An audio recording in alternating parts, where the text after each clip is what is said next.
Taong 2019, isang pagpupulong ang pinuntahan. Libo-libo ang nagsipagdatingan at ang bawat isa ay may grupong kinabibilangan. Isa sa grupong ito ay nagulumihanan sa pagdating ko na si Binibining Pabalan. Akala nila ako isang tagapamahala, ngunit ako isa lamang normal na miyembro katulad nila. Mayroon ding humabol pa sa aming grupo na kumumpleto sa 21 miyembro na si Binibining Pineda na aming pinakanta.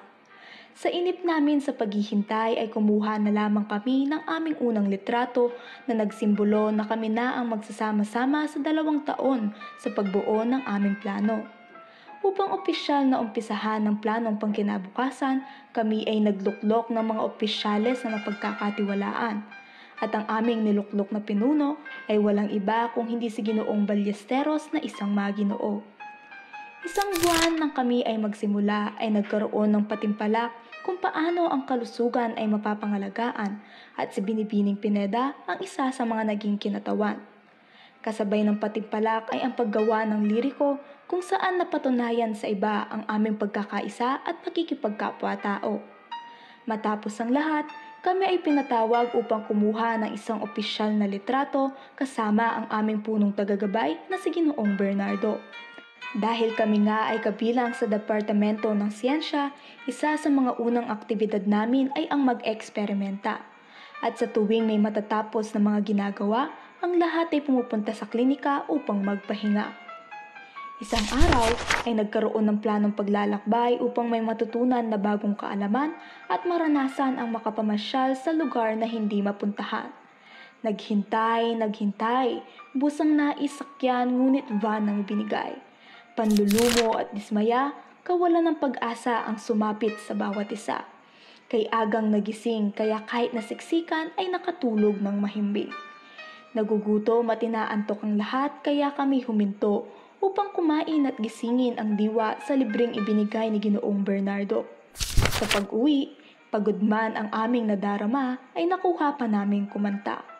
At natapos na nga ang aming paglalakbay na kung saan maraming aral at alaala ang aming binitbit.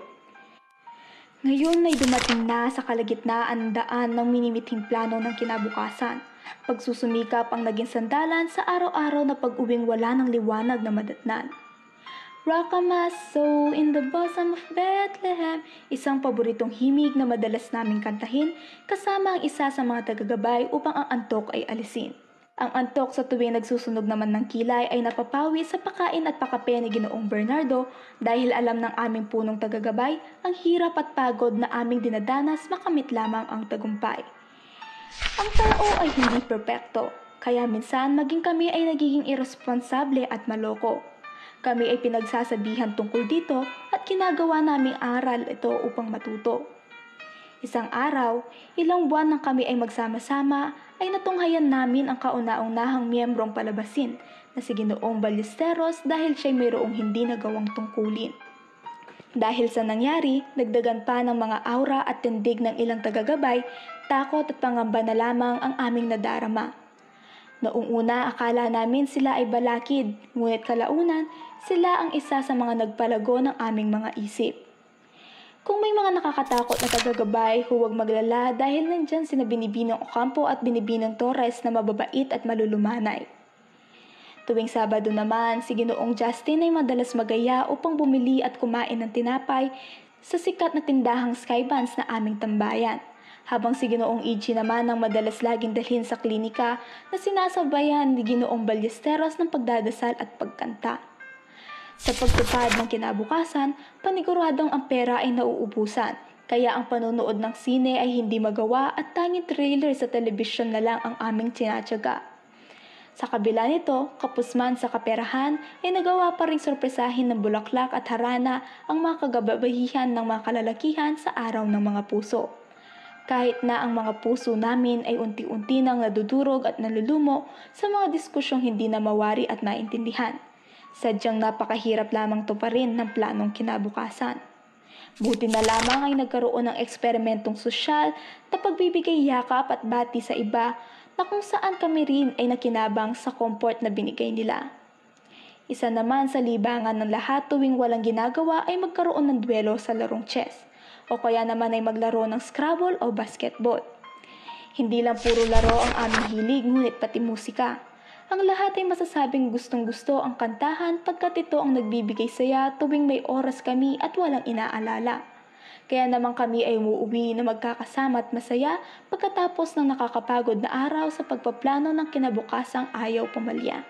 Ngunit minsan sa isang nakakapagod na araw ay nalulungkot din kami tuwing naiisip kung ayos pa ba ang daang tinatahak sa planong gustong mahawak. Sa huli, kadiliman ng tila nasa paligid ngunit may natitira pa ring liwanag na aming niyakap at ito ay ang maabot ang minimithing kinabukasan. Kaya ipagkait man ang inaasam na dokumento dahil sa pandemya, ang mahalaga ay sama-sama kaming lumalaban at nagsusumikap abutin ang aming pinapangarap. Dahil naniniwala kami na ang tagumpay ng isa ay tagumpay ng lahat, kaya todo suporta ang ibinibigay namin sa bawat isa upang sabay-sabay kaming umangat pataas ng sama-sama. Kaya't kalahati pa lamang ng plano namin ang nahahagilap, ay naniniwala kami na balang araw ito ay matutupad kahit na marami pang pagsubok ang aming ikaharap. Kami ay patuloy na lalaban para sa aming kinabukasang pinapangarap.